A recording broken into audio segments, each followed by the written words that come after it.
What's poppin', y'all? Recently, Metro Boomin had been hacked. A lot of people didn't believe him, but he continued to give extra evidence, which all leads to, yeah, he actually did get hacked. And I did give him the benefit of the doubt, and I don't think I'm going to follow up and make a whole video about the extra evidence. It kind of just adds to my point, which is that I decided to believe that he was hacked. And it looks to me like I was correct.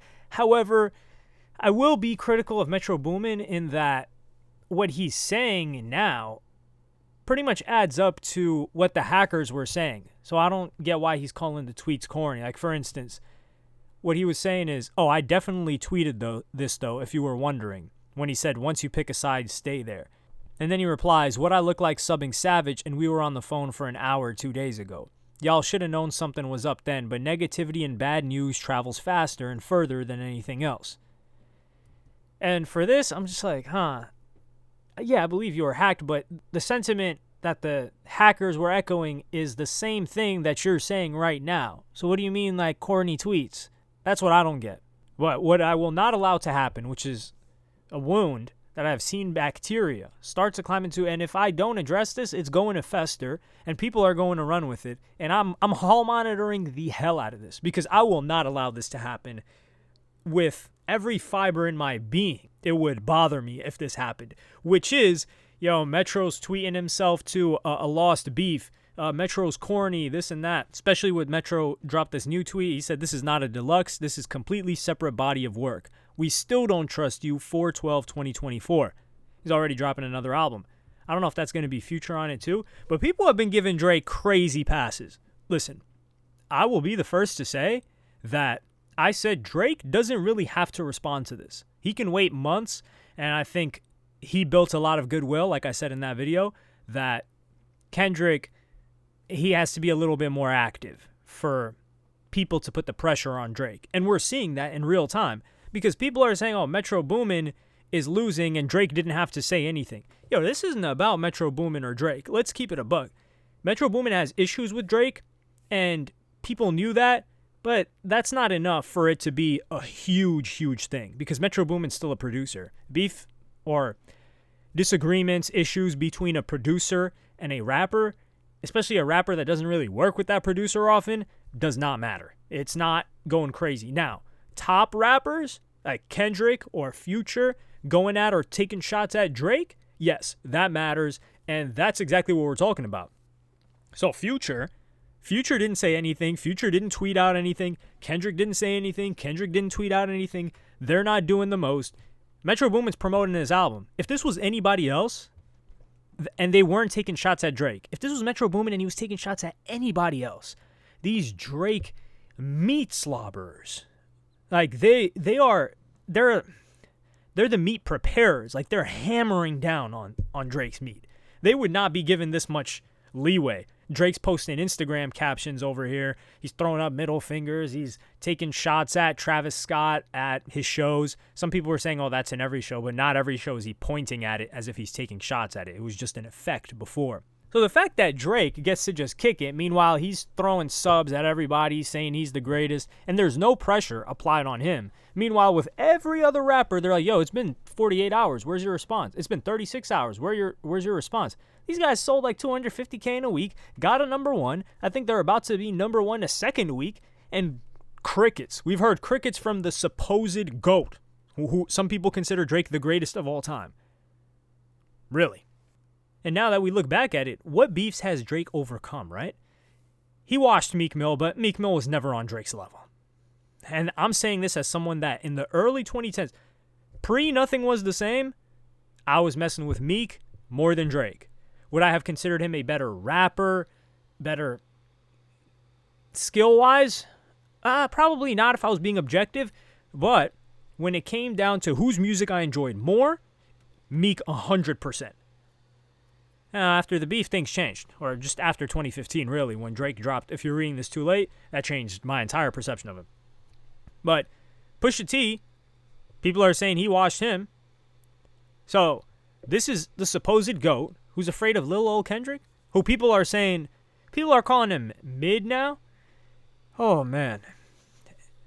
Listen, Drake has been ducking his tail. I don't care what narrative is trying to be spun. I don't care what reason Metro Boomin has for beefing with Drake. Like, the rumors are it was over a girl, which the girl that they believed it was over, the internet believed it was over, said this wasn't even about her. But regardless of why they have the beef, this has nothing to do with Kendrick and Drake. That's what I'm going to repeatedly bring this back to. Kendrick, Drake, Future, Drake. 21 Savage isn't really a part of this. If people want to be critical of 21 Savage on his own, when he says, oh, people should pick a side, and here he's kind of sidestepped, sure, you can do that. But that's not the topic of this video. The topic is Drake versus Future or Kendrick Lamar. Not Drake, Metro Boomin. Don't deviate. It was on Metro Boomin's album, but who was spitting the bars? And don't tell me Metro Boomin definitely ain't writing no Kendrick Lamar bars. So we're not going to spin this to put the spotlight on Metro Boomin like, hey, everybody make fun of Metro Boomin. This guy's acting out. And I will say to Metro Boomin, we've known Metro Boomin for tweeting "Thank God for the Day" and just producing hits. Like, he isn't a brand. He isn't a personal brand of a producer. He has a strong brand as a producer, but we just know him as like, yo, you drop bangers, you work with artists, you work with great artists, you've come up with great artists like Young Thug, repeatedly worked with Future, kind of pretty much came up with Travis Scott as well. And that's what we know you for. And also had his own successful albums, and 21 Savage, of course. We don't know Metro Boomin for talking a lot, but this is generating a lot of promotion. And like I said to my earlier point, this is great. The guy's selling amazingly. The songs are charting very high. They're staying on the charts. And he's about to drop another album, keeping his foot on people's necks, not necessarily Drake. And then people want to award Drake credit for this?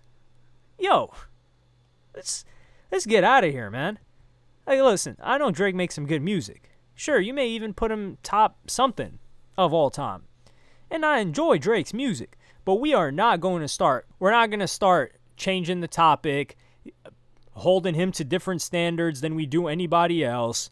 That is not going to happen. Because if you guys remember, years ago, I think this was even before Everyday Struggle, or maybe during it in the early days, when Joe Budden went on an onslaught of dissing Drake in different songs. I mean, Joe Budden went in. And Drake never responded. And people were saying, or he responded with like slight subs, but people were saying, oh, Joe Budden's quote unquote washed. He's not lit. Why would Drake even respond? Okay, so the biggest rapper after Drake, or in the top 3 with Drake, of the same class, who Drake took on his first tour, who now is widely regarded, and a lot of people will say Kendrick is a better rapper than Drake. A lot of people will even say Kendrick makes better bodies of work than Drake. I'm not necessarily saying that, so get off me with that in the comment section. And then he comes at Drake. So what's Drake's excuse now? Oh, well, like Drake's just biding his time. He's making moves. He's just thinking maybe Kendrick Lamar got something else in the cut. I don't care about that. Get to replying. Get to doing something. And this is somebody that says Drake doesn't need to reply. But for the fans that want to spin this and say Drake won by saying nothing, no. Kendrick Lamar said nothing. They dropped it on the track. Future said nothing. Dropped it on the track. Drake is the one that's throwing up IG captions, photos, and subs that he's getting out everywhere, which is exactly what I said he should do. I think Drake is doing exactly what Drake should do. What I'm aiming at is the fans and meat riders that want to just kind of like pull the wool over our eyes and be like, yo, it's basically like, yo, check out this side. Don't look at this. This is the truth. I want you to look at how I'm painting it for you to support Drake. And, this is like a Drake Metro Boomin. Like, look what this guy Metro Boomin is doing. Yeah, man, this guy was hacked, and then he's tweeting, and then he's coming at 21 Savage, and then he's kind of backpedaling because he somewhat took shots at 21 Savage, and he's upset about Drake messing with his girl. What does any of that have to do with Kendrick Lamar? Let's not move goalposts. Let's get our arrows on the target. The target here is Kendrick Lamar. What are you going to say about Kendrick Lamar? What has he done? Nothing. He sat back, and he dropped the song, and he came hard at Drake. Not the hardest he could have came. Super pause on that. But he did take shots at Drake. And what's Drake's response? So we need to apply the pressure, and we need to set a task force out for anybody that's trying to take us away from the truth. And the truth is, this isn't about Metro Boomin and Drake. This is about Kendrick Lamar and Drake. And we're not going to take our eyes off of Drake. Pause. Let me know what you guys think in the comments. Like, subscribe, and hit the notification bell if you enjoyed. Follow me on Twitter and Instagram. Thank you for watching. Peace. Oh yeah, just to add some comments for people that stayed this long.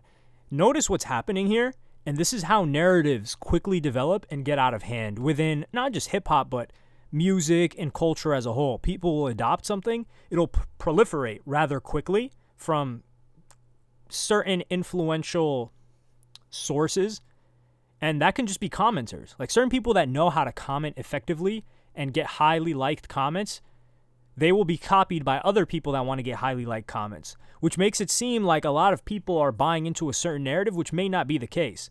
And then more people buy into it, and all of a sudden, it's the mainstream narrative, and you're looking around like, yo, how did we even get here? Well, we got here slowly, and that's why I'm here to cut it at the source. I mean, the stem just came out of this rotten weed, and I'm just pulling out the whole thing. But yeah, talk to y'all probably tomorrow or something.